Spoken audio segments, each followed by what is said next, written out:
আমি ফের কি ভাবছিনু দিদি, ওই যার ও পাগলাটার মেলাটি জায়গা জমি আছে, যার ওটাকে বিয়ে করে মেরে ফেল দিতুম আর জায়গা জমিটি লেলতুম।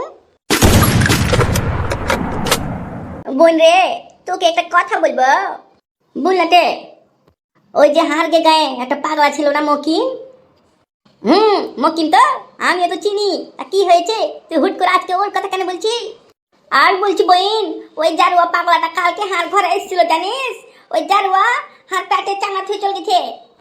এটা আমি কি শুনছি রে তোর মুখ থেকে? মাকে জানিয়েছিস? না রে বইন, এই চিন্তায় চিন্তায় কাউকে জানানো হয়নি, এই প্রথম তোকেই জানালাম।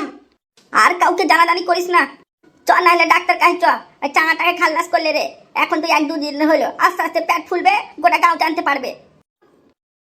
আমি ফের কি ভাবছিনু দিদি, ওই যার ও পাগলাটার মেলাটি জায়গা জমি আছে, যার ওটাকে বিয়ে করে মেরে ফেল দিতুম আর জায়গা জমিটি লেলতুম।